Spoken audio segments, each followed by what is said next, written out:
جمله که من میگم دقت کنین. When I get my driving license, I can drive. کجای این جمله ایراد داره؟ به نظرتون این جمله یه چیزیش نیست؟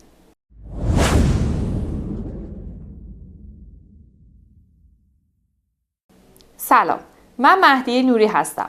توی این ویدیو با هم میخوایم بریم سراغ درس 26 از کتاب گرامری نیوز و با هم یاد بگیریم که چطور میتونیم درست از can, could و be able to استفاده کنیم.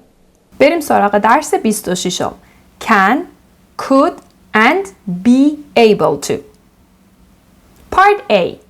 We use can to say that something is possible or allowed, or that somebody has the ability to do something. میگه ما از can استفاده میکنیم برای اینکه بگیم یه چیزی ممکنه، possible or allowed، یعنی اجازه دارین یه کاری رو انجام بدید، میتونید اون کار رو انجام بدید.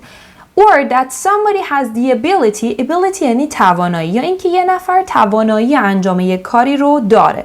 ما برای این سه تا موضوع یعنی امکان انجام کاری، اجازه داشتن برای انجام کاری و توانایی هایی که یک انسان داره یا کسی داره میتونیم از can استفاده کنیم.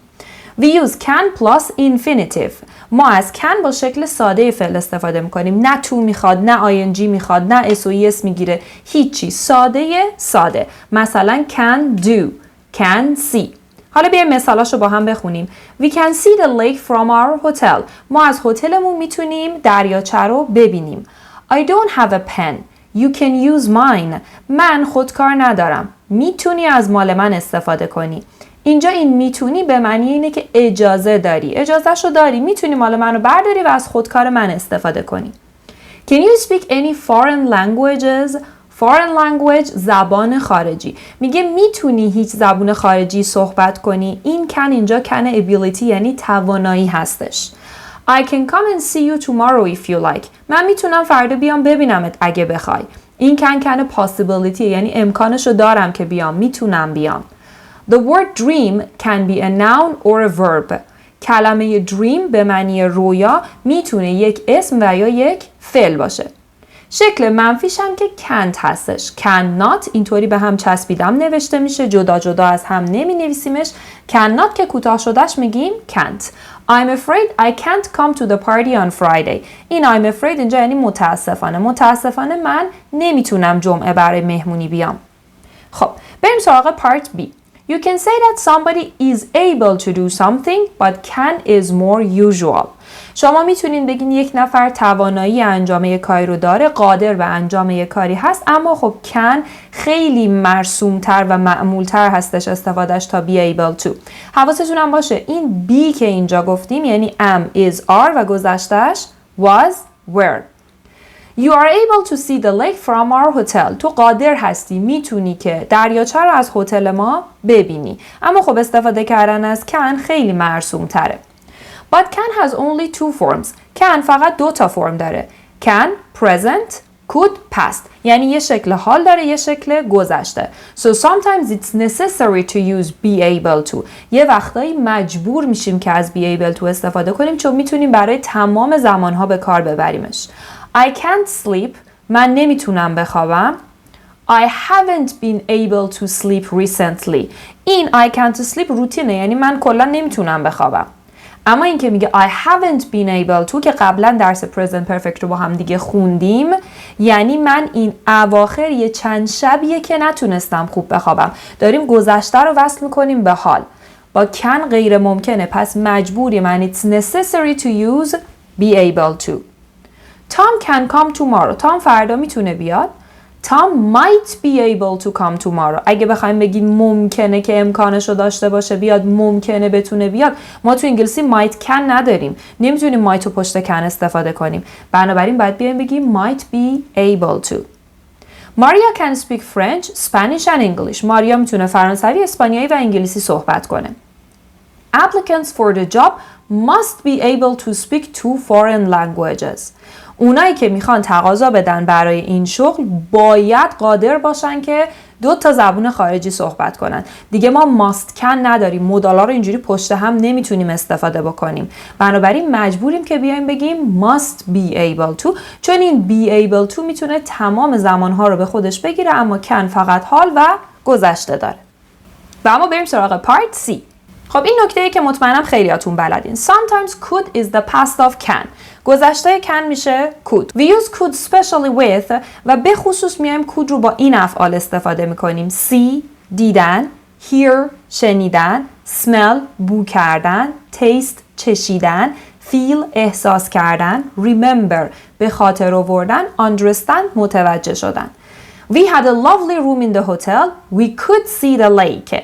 ما یه اتاق خیلی خوب تو هتل داشتیم، میتونستیم از اتاقمون دریاچه رو ببینیم. این حالا بعد از مسافرتشه که داره اینو تعریف میکنه، پس اومده can رو گذشته کرده، could استفاده کرده.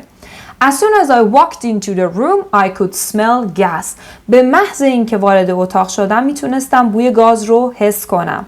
I was sitting at the back of the theater and couldn't hear very well. من ته سالن تئاتر نشسته بودم و خیلی خوب نمیتونستم بشنوم. We also use could to say that somebody had the ability to do something or was allowed to do something. همچنین از could استفاده میکنیم که بگیم یه نفر قادر بوده یه کاری رو انجام بده یا اجازه انجام یه کاری رو داشته. My grandfather could speak 5 languages. پدر بزرگ من میتونست 5 زبون صحبت کنه. We were totally free. We could do what we wanted. ما کاملا آزاد بودیم و میتونستیم هر کاری دوست داشتیم انجام بدیم. We were allowed to یعنی اجازهشو داشتیم، میتونستیم این کاری که میخوایم رو انجام بدیم. خب اینم از 2 استفاده could. Now part D. بریم سراغ could and was able to. We use could for general ability and with see, hear, etc. ما could رو برای توانایی‌های کلی به کار میبریم و افعالی مثل see, hear, remember، چیزایی که همین الان تو پارت C صحبتش رو کردیم. My grandfather could speak 5 languages. I could see them but not very clearly. من میتونستم ببینمشون اما نه خیلی واضح. But to say that somebody succeeded in doing something in a specific situation, we normally use was, were able to, or managed to, not could. اما وقتی بخوایم بگیم یه نفر توی حوزه خاصی موفق شده، میایم به صورت نرمال از was, were able to، این شکل گذشته بیمون هستش، و یا managed to استفاده میکنیم. اینجاها دیگه از could استفاده نمی کنیم. پس تفاوتش چی شد؟ could میاد general ability ها رو میگه، اما این was, were able to یا managed to رو میایم برای specific situations یعنی شرایط خاص ازشون استفاده میکنیم. مثالاشو ببینید. The fire spread quickly, but everybody was able to escape. میگه که آتیش خیلی سریع پخش شد اما همه قادر بودن که فرار کنن. اینجا نمیایم بگیم everybody could escape، همه تونستن فرار کنن. نه، همه قادر بودن که اون منطقه رو ترک بکنن. این یه موقعیت خاصه. I didn't know where Max was, but I managed to find him in the end. نمیدونستم که مکس کجاست اما بالاخره موفق شدم که پیداش کنم. تونستم که پیداش کنم. باز اینجا اگه بیاین ترجمه کنیم میگیم خب کودم درسته دیگه، ما تو فارسی میگیم تونستم پیداش کنم، اما توی انگلیسی تو گرامر انگلیسی این استفاده از could اشتباهه. managed to و یا was, were able to. بیاین اینا رو با هم مقایسه کنیم. Jack was an excellent tennis player when he was younger. He could beat anybody. میگه که جک یک بازیکن خیلی بی‌نظیر تنیس بود وقتی که جوان‌تر بود، میتونست همه رو شکست بده. He was good enough to beat anybody. He had the ability. توانایی شکست دادن رو داشته. But Jack and Andy played a match yesterday. Andy played well, but Jack managed to beat him. جک و اندی دیروز با هم دیگه بازی کردن. اندی خیلی خوب بازی کرد اما جک موفق شد که تونست که شکستش بده. اینجا اون managed to و یا was able to هستش. He succeeded in beating him this time. این بار موفق شد که شکستش بده. The negative couldn't, could not is possible in all situations. شکل منفی couldn't که کوتاه شده could not هستش رو توی همه موقعیت ها میتونیم ازش استفاده کنیم. My grandfather couldn't swim. پدر بزرگ من نمیتونست شنا کنه. I looked for Max everywhere but I couldn't find him. من همه جا دنبال مکس گشتم اما نتونستم پیداش کنم. Andy played well but he couldn't beat Jack. اندی خیلی خوب بازی کرد اما نتونست جک رو شکست بده. پس تو شکل مثبت could برای موقعیت‌های جنراله، برای موقعیت‌های اسپسیفیک و خاص از was were able to یا managed to استفاده می‌کنیم که بگیم تو انجام یک کاری موفق شدیم. اما تو شکل منفی couldn't رو برای هر دو مورد میتونیم استفاده کنیم. و اما بریم سراغ تمرینات درس 26. 26.1 Complete the sentences using can or be able to. If can is not possible, use be able to. از can و be able to استفاده کنید در صورتی که can مقدور نبود بیاین جاش be able to بذارید. مثالاشو ببینیم. Gary has traveled a lot.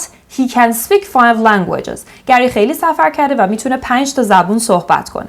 I haven't been able to sleep very well recently. اینجا اصلا نمیتونیم از can استفاده کنیم. این اواخر قادر نبودم خیلی خوب بخوابم.